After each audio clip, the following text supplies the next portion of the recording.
আচ্ছা ভাইরা, তো আজকে হচ্ছে আমরা কোথা থেকে শুরু করব বলো তো? আজকে হচ্ছে আমরা মূলত মহাকর্ষ বল থেকে শুরু করব।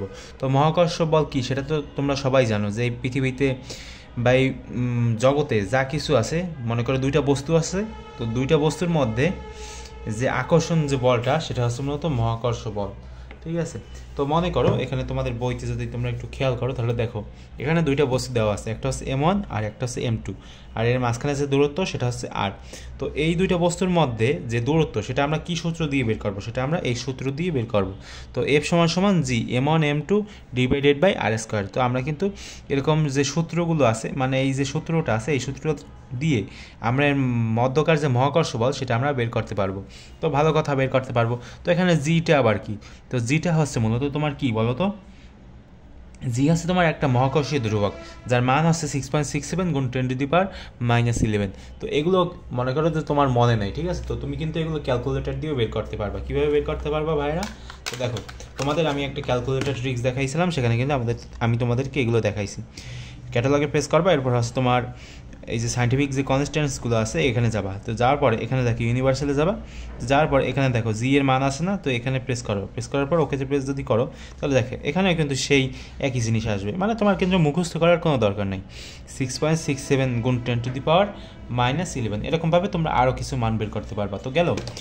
তো এই সূত্রটা সম্পর্কে হয়তো তোমরা মোটামুটি এখন একটা ধারণা পাইছো যে এফ সমান সমান জি M1 M2, মানে দুইটা বস্তু M1 আর M2 ডিভাইডেড দুইটা বস্তুর মধ্যে যে মহাকর্ষী বলটা কাজ করে সেটা হচ্ছে তোমরা এফ দ্বারা ডিফাইন করতে পারো।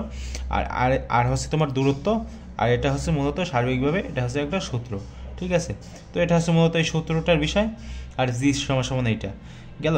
এখন মনে করো যে মহাকর্ষ বল, তো আমরা কি বলছি এই যে আগে দুইটা বস্তু বলছি না? দুইটা বস্তু কিন্তু বলছি, ঠিক আছে? মনে করো এই পৃথিবীর মধ্যখানে দুইটা বস্তু আছে, তো সেই দুইটা বস্তুর মধ্যে যে বল সেটা হচ্ছে এফ, ঠিক আছে? কিন্তু মনে করো যে একটা যদি পৃথিবী হয়, ঠিক আছে, আর একটা যদি মনে করো আমার এই ক্যালকুলেটরটা হলো, ঠিক আছে? তো এই দুইটা বস্তুর মধ্যে যে মহাকর্ষ বলটা কাজ করে, ঠিক আছে, মানে এই ক্যালকুলেটর এবং এই যে পৃথিবী তো এই যে বস্তুটাকে তো টানতেছে, ঠিক আছে, এফ বলে। তো সেই এফটা আমরা কিভাবে বের করব?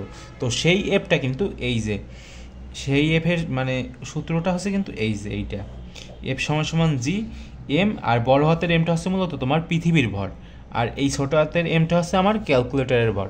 মনে করো যে আমরা ক্যালকুলেটরটা মানে ওই যে প্রতীকী হিসেবে ব্যবহার করতেছি আর কি। আর আর স্কোয়ার কি বলো তো ভাইরা? আর স্কোয়ার হচ্ছে তোমার পৃথিবীর পৃষ্ঠ থেকে হচ্ছে তোমার ওই যে বস্তুটার যে দূরত্ব সেটা হচ্ছে মূলত আর, ঠিক আছে?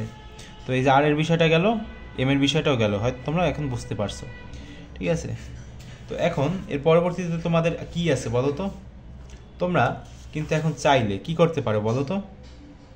আচ্ছা দেখো, তোমরা একটা কি জিনিস কি লক্ষ্য করছো যে এই যে বস্তুটা, এই বস্তুটার ওজন আর এই যে এফ, এগুলোকে যদি আমরা সমান সমান বানাই, মনে করো এখানে কি লেখা আছে, এই যে এফ সমান সমান জি এম বড় হাতের এম, এরপরে হচ্ছে তোমার আর স্কোয়ার, ঠিক আছে? আর হচ্ছে এই এমজি মানে কি? মনে করো এই যে বস্তুটাকে যে টানতেছে না পৃথিবী, এটা হচ্ছে তোমার এমজি, ঠিক আছে? তো সেটাকে যদি আমরা সমান সমান দিয়ে চিহ্নিত করি তাহলে কি আমরা এখান থেকে এটাকে কি ক্যান্সেল আউট করতে পারি না? এই যে ছোটো হাতের এম এবং এই এম কি ক্যান্সেল আউট করতে পারি না? তো এই এম আর এই এম যদি আমরা ক্যান্সেল আউট করি তাহলে কি থাকে ভাইরা? তাহলে এখানে থাকবে কি? জি সমান সমান জি এম। এই যে জিটা উপরে চলে গেল আর আর স্কোয়ার নিচেই থাকলো, ঠিক আছে? তো জি সমান সমান আমরা কিন্তু G M by R square লিখতে পারি। তো লিখলাম। এখন তোমরা বইয়ের অপর পাতায় যাও, তো তোমাদের এখানে এম এর মান দেওয়া আছে, এই যে দেখো, তোমরা বইয়ের দিকে খেয়াল করো তাহলে দেখো এখানে দেওয়া আছে এম এর মান দেওয়া আছে, আর এর মান দেওয়া আছে, ঠিক আছে? তো দেওয়া আছে, ভালো কথা। তো এই যে এম এবং আর এর মান যে দেওয়া আছে, তো এখান থেকে আমরা কি বের করতে পারি বলো তো? এবং জি এর মান আর এর মান দেওয়া আছে, তো এখান থেকে কিন্তু আমরা এই যে ছোটো হাতের যে জি আছে না, এই জি এর মান কিন্তু আমরা বের করতে পারি, ঠিক আছে? এই যে মহাকর্ষীয় যে ধ্রুবকের মান, ঠিক আছে? তো তোমরা হয়তো জানো যেটার মান হচ্ছে তোমার 9.8 মিটার পার সেকেন্ড স্কোয়ার, ঠিক আছে? এটা তোমাদের সবার জানা, কারণ এগুলো আমরা একবার বাচ্চাকাল থেকেই জানতে এই পর্যন্ত এসেছি, ঠিক আছে? তো এটার যে মানটা সেটা কিন্তু আমরা এই সূত্র ব্যবহার করে বের করে ফেলতে পারি। তো এটা হচ্ছে মূলত জি এর মান। তো তোমরা জি এর জায়গায় জি এর মান বসাবা, এম এর জায়গায় এম এর মান, এবং আর এর জায়গায় যদি তোমরা আর এর মান বসাও তাহলে কিন্তু তোমরা এই যে ছোট হাতের যে জি অর্থাৎ মহাকর্ষীয় ধ্রুবকের যে মান 9.8 মিটার পার সেকেন্ড স্কোয়ার সেটা কিন্তু তোমরা পেয়ে যাবা। ঠিক আছে, তো গেল আমাদের বিষয়টা জি, এই যে ছোট হাতের যে জি নিয়ে যে ঝামেলা সেটার বিষয়। আচ্ছা, এরপরে আমরা কি দেখতে চলছি? এরপরে আমরা আর একটা জিনিস দেখব, সেটা হচ্ছে তোমাদের বইতে কি আছে। তোমাদের বইতে যেটা আছে সেটা হচ্ছে যে এই যে স্পেস স্টেশনের উচ্চতা পৃথিবী পৃষ্ঠ থেকে।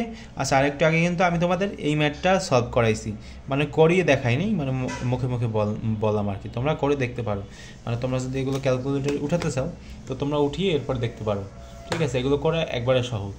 যদি না বুঝতে পারো তাহলে একটু কমেন্ট করো, ঠিক আছে, কষ্ট করে। আচ্ছা দেখো, স্পেস স্টেশনের উচ্চতা পৃথিবী পৃষ্ঠ থেকে আনুমানিক 100 কিলোমিটার, বুঝলাম। মানে মনে করো যে যে আন্তর্জাতিক মহাকাশ যে স্টেশনটা আছে সেটার দূরত্ব হচ্ছে পৃথিবী থেকে 100 কিলোমিটার। তো সেখানে জি এর মান কত, মানে সেখানে জি এর মান কত সেটা আর কি বের করতে বলছে। তো আমরা কি জানি বলো তো, জি সমান সমান এই সূত্রটা কিন্তু জানি, জি সমান সমান G M by R square. তো এই সূত্র দিয়ে কিন্তু এটা বের করা যাবে না, মানে এক্স্যাক্টভাবে এই সূত্রটাই আমরা এখানে ব্যবহার করব, কিন্তু এখানে আর এর জায়গায় একটু অন্য কিছু নিতে হবে। কি নিতে হবে? তো সেটার জন্য আমরা এই জি প্রাইম, মানে এই যে উপরে দাগটা না, এখানে আমরা প্রাইম বলতেছি।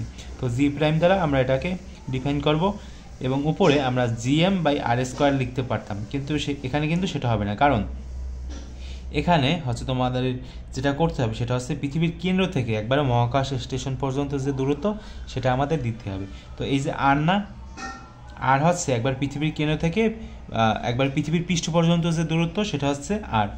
ঠিক আছে, আর এই যে ছোট হাতের যে আরটা আছে না, এটা হচ্ছে মূলত এই যে 100 কিলোমিটার। ঠিক আছে, তো এই দুইটা যোগ করে এখানে আর কি যোগ করা হয়েছে। তো যোগ করে যে মানটা পাওয়া গেছে সেটা হচ্ছে 9.49 মিটার পার সেকেন্ড স্কোয়ার। মানে কি, সেখানেও কিন্তু জি এর মান আছে, মানে সেখানে থাকলেও সেটা কিন্তু পৃথিবীর মতো অতটা বেশি না। পৃথিবীরটা হচ্ছে তোমার 9.8 মিটার পার সেকেন্ড স্কোয়ার, আর এখানে আছে তোমার 9.4 মিটার পার সেকেন্ড স্কোয়ার। ঠিক আছে, মানে পৃথিবীর থেকে কিন্তু অনেক কম সেখানে জি এর মান, যার কারণে এই যে মহাকাশ স্টেশনগুলো যে আছে বা অন্যান্য যে কৃত্রিম উপগ্রহগুলো যে আছে সেগুলো কিন্তু একটা কক্ষপথে ঘুরতে থাকে, সেগুলো কিন্তু ছিটকে যায় না বা পৃথিবীতে চলেও আসে না। ঠিক আছে, আচ্ছা, তো গেল ভাইরা। এখন আমরা কি করব? এখন হচ্ছে তোমাদের এখানে কি দেওয়া আছে, আমরা একটা সূত্র দেখছিলাম যে এফ সমান সমান হচ্ছে তোমার এম এ। ঠিক আছে, এই সূত্রটা কোথা থেকে আসলো যে এ সমান সমান এফ বাই এম? আমরা একটা সূত্র জানি না যে এফ সমান সমান এম এ, গতির অধ্যায়ে আমরা শিখছি। তো এখান থেকে যদি আমি এ সমান সমান এফ বাই এম লিখি তাহলে কি আমাদের কোথায় ভুল হবে ভাইরা? আমাদের কিন্তু কোথায় ভুল হবে না। তো এখন এই যে এফ না, এফের বদলে আমরা কিন্তু এখানে এম জি লিখতে পারি। কোথা থেকে লিখতে পারি? কারণ আমরা জানি যে এই পৃথিবীতে মানে পৃথিবী প্রত্যেকটা বস্তুর ওপর একটা বল প্রয়োগ করে। ঠিক আছে, তো সেটাকে আমরা মূলত কি বলি? ওজন বলি। তো সেই এফ সমান সমান, সেজন্য কিন্তু আমরা এরকম লিখি এফ সমান সমান এম জি, এটা কিন্তু একটা সূত্র। ঠিক আছে, তো এম হচ্ছে এই যে ক্যালকুলেটরের যে ওজন বা যে ভর সেটা, এবং জি হচ্ছে মূলত এই যে 9.8 মিটার পার সেকেন্ড স্কোয়ার সেটা। তো সেটা যদি আমরা গুণ করি তাহলে কি আসবে বলো তো? যেটা আসবে সেটা হচ্ছে তোমার ওজন। ঠিক আছে, এই ক্যালকুলেটরের ওজন, ভর না কিন্তু। এর মধ্যে যে এই যে এম ওয়ান হচ্ছে মূলত ভর, আর এম জি হচ্ছে মূলত এর ওজন। ঠিক আছে, তো গেল। এরপরে আমরা হচ্ছে যেটা নিয়ে একটু গবেষণা করব বা একটু আলোচনা করব সেটা হচ্ছে যে কপিকল। তো দেখো এখানে তোমাদের কপিকল দেওয়া আছে, এই যে এই জিনিসটার দিকে একটু খেয়াল করো। তো এখানে একদিকে আছে 5 কেজি এবং অন্যদিকে আছে তোমার 10 কেজি। ঠিক আছে, তো 10 কেজি এবং 5 কেজি। এখন এখানে বলা হয়েছে যে এম ভরটার ওপর কত বল কাজ করছে। ঠিক আছে, তো এখানে কিন্তু কি বলছে বলো তো? ভরের কথা বলছে, ভরটির ওপর কত বল কাজ করছে। ঠিক আছে, তো বলের সূত্র কি বলো তো? আমরা কি জানি? এফ সমান সমান এম জি, মানে আরেকটু আগে যে সূত্রটার কথা বললাম এফ সমান সমান এম জি, অর্থাৎ বল। এফ যদি কোনো বল হয় তাহলে এর যে ভর, সেই ভর হচ্ছে তোমার এম এবং গ্র্যাভিটি অর্থাৎ জি 9.8 মিটার পার সেকেন্ড স্কোয়ার। তো সেরকমভাবে এখানে দেখো এই যে 10 কেজি বস্তুটার বেলায় এখানে 10 গুণ 9.8 মিটার পার সেকেন্ড স্কোয়ার করা হয়েছে। তো করে যে মানটা পাওয়া গেছে সেটা হচ্ছে মূলত 98 নিউটন। ঠিক আছে, তো এটা হচ্ছে মূলত F1 বল। F1 বললাম এই কারণে, কারণ এটা হচ্ছে তোমার এই যে বাম পাশের যে বড় বলটা সেটা, আর এই পাশে দেখো ডান পাশে দেখো এখানে 5 কেজি দেওয়া হয়েছে। 5 কেজির যে ভরটা, সেই 5 কেজি ভর এটা এর সঙ্গে গুণ করা হয়েছে তোমার এই যে 9.8 মিটার পার সেকেন্ড স্কোয়ার।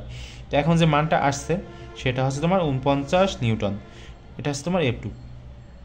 এখন কি আমরা কি করতে পারি বলো তো?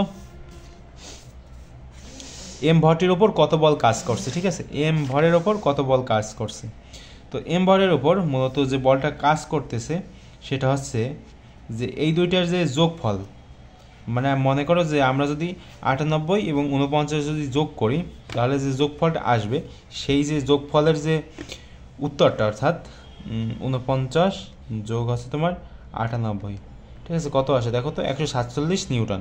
তো এই যে 147 নিউটন এটা কিন্তু কাজ করতেছে এই যে এম ভরের ওপর, ঠিক আছে। তো এখানে মূলত সেটাই চেয়েছে, ঠিক আছে। আর আমরা যদি আলাদা আলাদাভাবে চিন্তা করি তাহলে এই পাশে তোমার কাজ করতেছে মানে এই যে 10 কেজি ভরের বেলায় তোমার কাজ করতেছে 98 নিউটন এবং 5 কেজি ভরের বেলায় তোমার কাজ করতেছে 49 নিউটন, বুঝলে? আচ্ছা, এরপরে আমরা কি দেখতে পারবো? এরপরে আমরা যে জিনিসটা দেখব সেটা হচ্ছে মূলত নিউটনের যে তৃতীয় সূত্র সেটা।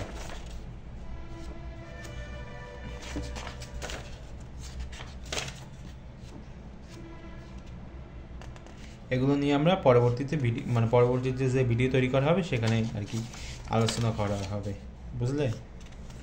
আচ্ছা ভাইরা, তো তোমরা যদি কিছু না বুঝতে পারো বা তোমাদের কোনো জায়গা থেকে যদি বুঝতে অসুবিধা হয় তাহলে তোমরা কমেন্টে আমাকে জানাতে পারো, আমি সমাধান করার চেষ্টা করব।